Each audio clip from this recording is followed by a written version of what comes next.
Thank you, Pinar. So I'll give folks a little time to digest a bit here, maybe write your thoughts down on reactions to Pinar's talk while Natasha, our next speaker, gets her presentation ready. So Pinar's talk was a general idea of how we understand and model disease progression and resource allocation. We're very pleased right now to have Natasha Martin, Associate Professor from UC San Diego. Her specialty is in infectious disease economic modeling. But the specific reason why I wanted to have her participate on this panel is because she's the co-lead of a very interesting effort at University of California, San Diego called Return to Learn. And I'm hoping she's going to show us a little bit about what goes into understanding the complexities of managing an infectious disease like COVID-19 on a typical campus. So thank you very much, Natasha. Thanks so much for having me, for everyone attending, and especially for the invitation. So today I'll be talking about Return to Learn and mostly the modeling underpinning it. And I just want to acknowledge that this model was actually developed really by my colleagues, Ravi Goyal and Jen Hotchkiss at Mathematica, and the UCSD team has just kind of informed the development and help it answer the questions so that we can reopen it as safely as possible. So I think the underlying issue here is that universities are purposely configured to foster interaction. So given that reality, we want to know how we can improve campus safety and mitigate the risk of SARS-CoV-2 infection and resume a certain amount of in-person activity while reducing risk. And so to do that at UC San Diego, we developed a strategy called Return to Learn, and it's based on 3 pillars. Risk mitigation, which is kind of masking, physical distancing, as well as structural things that we can do on campus to reduce risk, like changing housing density and classroom density. The middle pillar is viral detection. So that's our testing programs, as well as environmental monitoring that we're doing, such as testing the wastewater to detect outbreaks early, or surface sampling, things like that. And then the final pillar is really public health intervention, your traditional case isolation, contact tracing, to prevent further transmission when there are infections on campus. And these 3 pillars are really interdependent, and our strategy is adaptive. So we're going to collect data as we go and adapt our approach as we go when we see what we see on campus in the fall. So we've used modeling to inform our strategy, and I'll talk about that today, but I just wanted to reiterate that modeling is helpful, and particularly helpful in defining what data needs to be collected to reduce the uncertainty about what's going to happen in the future. And models are also particularly useful in examining the relative impact of different strategies. We all want them to be crystal balls to tell us exactly how many students are going to be infected November 30th. They really can't do that well. Partly that's because of parameter uncertainty, and partly that's because, what we see then is dependent on behaviors which haven't yet occurred. So because of that, our process is iterative and adaptive. So as I mentioned, we'll collect data, we'll revise our assumptions, the parameters that go into the model, we'll adapt the model, and then we'll adapt our approach accordingly. So one of the models we've developed for the Return to Learn program is a network agent-based model of COVID transmission on the UCSD campus. So it's very similar to what you just heard in terms of its network characteristics, and we've used it to understand the relative impact of different housing configurations, class configurations, the impact of infections among students who are returning to campus, as well as persistent seeding of infections from the community and the outside community. We've looked at the relative impact of public health intervention like contact tracing, as well as behavioral interventions like masking and social distancing, and of course our asymptomatic testing frequency, and trying to see the relative benefits of that, which I'll talk about today. So the model is, as I mentioned, an agent-based network model of SARS-CoV-2 transmission, which incorporates aspects of the natural history of disease, as you can see here on the right. This is very similar to what you just heard about, an SEIR type model, where individuals can become infected and progress through various latent and infectious periods, which are either asymptomatic or symptomatic. Individuals can be detected through diagnostic testing, and a small fraction of individuals may require hospitalization and have related health outcomes. So we simulate 46,000 students, 46,000 individuals, including students who are on and off campus, faculty and staff who are on campus, all kind of interacting together within networks that I'll talk about in a few slides.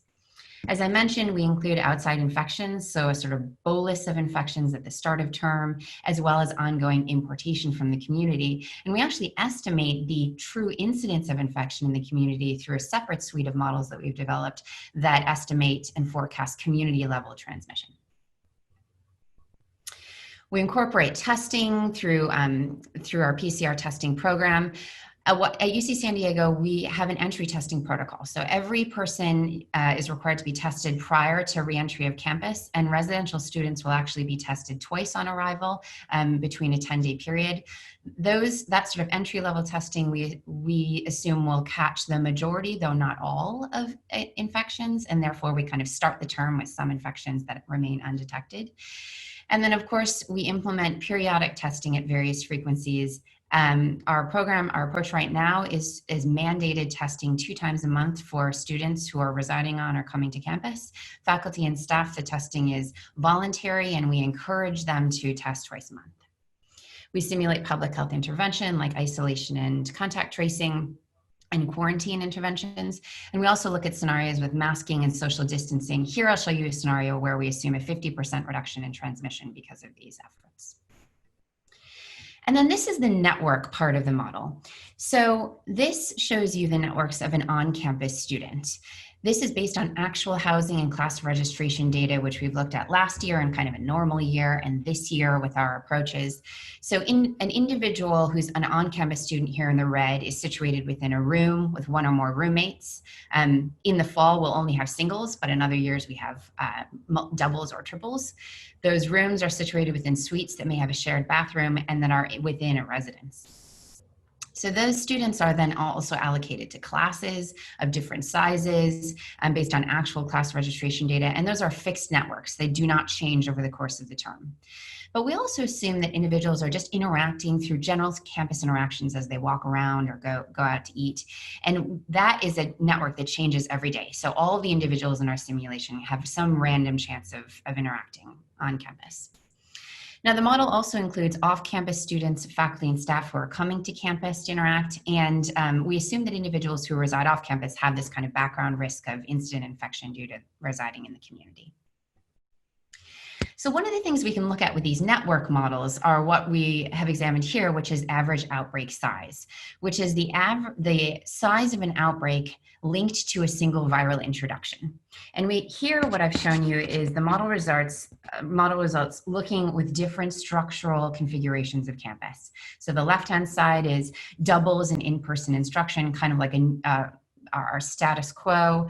And then the middle bar is, the cream bar is doubles and hybrid instruction with some instruction remote, as well as a class size cap of 50.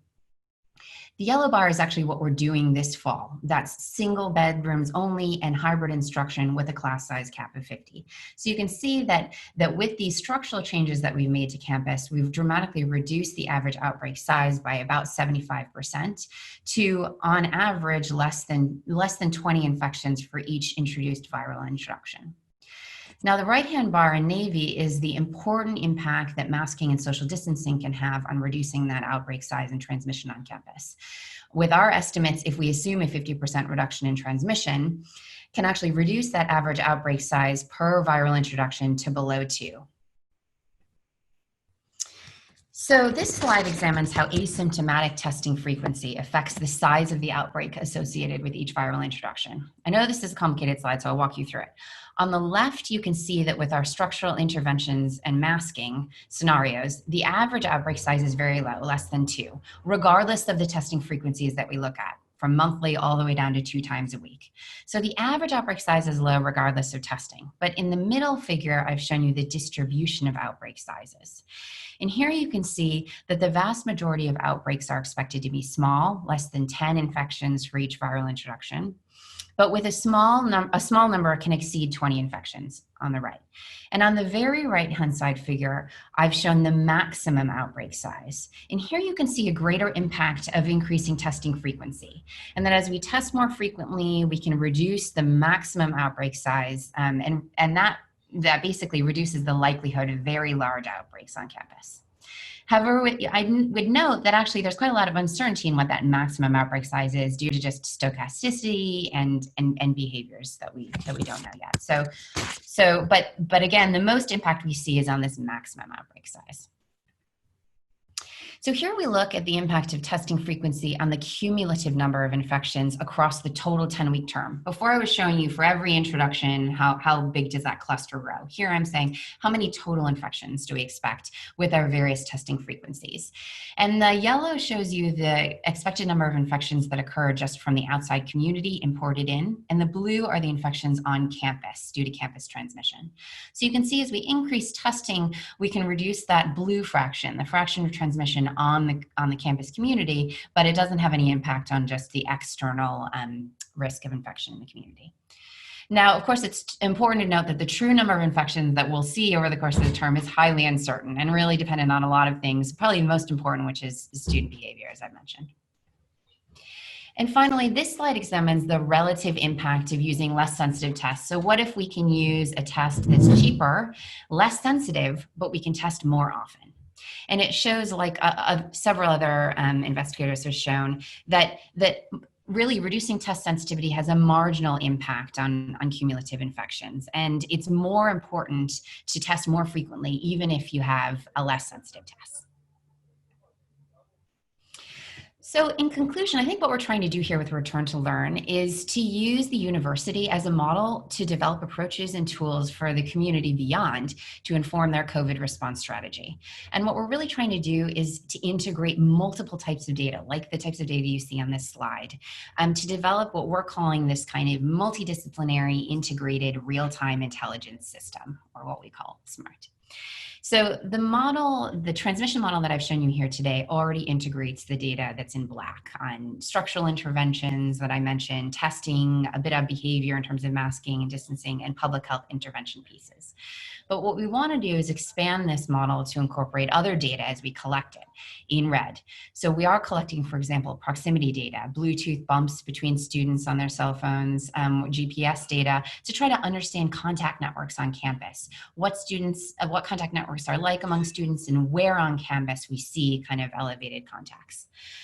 We'll also be incorporating data from our symptom screening, as well as our environmental monitoring. One of the main things we're doing on campus is wastewater monitoring. We're trying to see if testing the wastewater can give us early detection of infections. In fact, over the Labor Day weekend, we had one of our wastewater testing sites turn up positive. We then tested people associated with that had been in that area of campus. Over 600 people were tested over Labor Day weekend, and we found 2 asymptomatic positives among employees. So we think that this can be a really exciting way to detect outbreaks early. So we'll be incorporating that. That's not incorporated into the model yet. Digital exposure notification technology we're participating in, molecular sequence analysis, all this data can be integrated. We're not yet looking at wearable sensors among the students, but we've talked to people. We're very interested in that to see what kind of additional data that can provide. And I think the aim is that we really want to take these data pieces, integrate it into this system, and enable us to adaptively mitigate COVID risk while we seek to return to social and work activities on campus and beyond. So thanks.